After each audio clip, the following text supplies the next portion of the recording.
பொதுவா ஒரு ஃபோட்டோக்கு நம்ம பேக்கிரவுண்ட் சேஞ்ச் பண்ணணும்னு நெனைப்போம். அந்த பேக்கிரவுண்ட் சேஞ்ச் பண்றதுக்கு நமக்கு தேவையானது ஒரு சப்ஜெக்ட் ஒரே ஒரு சப்ஜெக்ட் இருக்க ஃபோட்டோ. அப்டின்னா என்னன்னு உங்களுக்கு தெரியாம இருக்கலாம். இப்போ ஒரே ஒரு சப்ஜெக்ட் இருக்க ஃபோட்டோ அப்டின்னு பார்த்தீங்கன்னா, இப்போ என் டிஸ்ப்ளேல நீங்க பார்த்துட்டு இருக்க இந்த ஒரு ஃபோட்டோ தான்.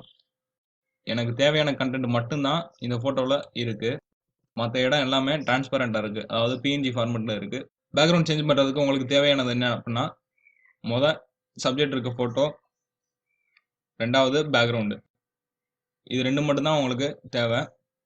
இப்போ எனக்கு சப்ஜெக்ட் இருக்க ஃபோட்டோ எனக்கு கிடைச்சிருச்சு.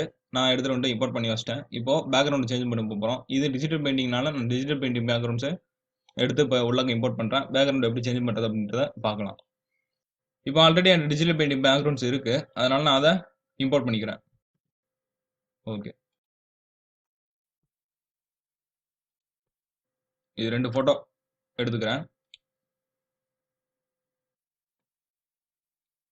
ஓகே. இப்போ பேக்கிரவுண்ட் வந்து இங்க வந்துருச்சு. இப்போ இத தூக்கி நான் என்ன பண்ண போறேன், ஃபர்ஸ்ட் டாக்குமெண்ட்க்கு விட போறேன்.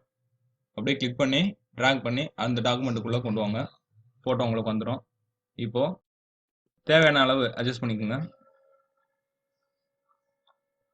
கரெக்ட்டா ஃபிட் பண்ணணும்னு நினைச்சீங்க அப்படின்னா, ஷிஃப்ட்ட பிடிச்சுட்டு அந்த கார்னர்ல பிடிச்சு இழுத்தீங்க அப்படின்னா, உங்களுக்கு தேவை நீங்க எங்க இழுக்கிறீங்களோ அங்க அந்த இடத்துக்கு ஃபோட்டோ வந்து உங்களுக்கு சேஞ்ச் ஆகும்.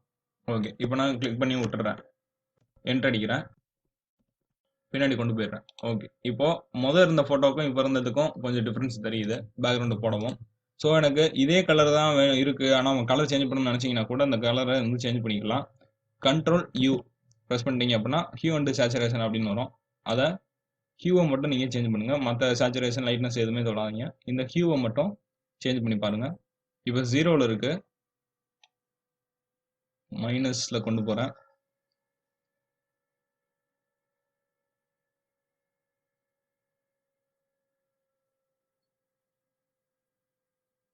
ஓகே. இது கூட நல்லா தான் இருக்கு.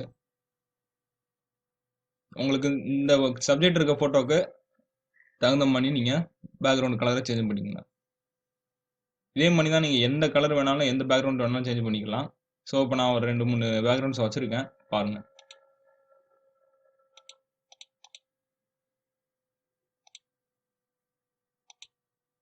ஓகே. எனக்கு இந்த டிஜிட்டல் பெயிண்டிங் பேக்கிரவுண்ட்ஸ் தான் இருக்கா, வேற எல்லாம் சேஞ்ச் பண்ணணும்னு நினைச்சீங்கன்னா கூட நீங்க சேஞ்ச் பண்ணிக்கலாம். இப்ப நான் ஒரு கிரேடியன்ட் குடுக்குறேன். வைக்கிறேன். கிரேடியன்ட் அப்படின்னு இருக்கும். அந்த கிளிக் பண்றேன். எனக்கு பேக்கிரவுண்ட்ல என்ன கிரேடியன்ட் வரணும் அப்படின்றத செலக்ட் பண்ணிக்கிறேன்.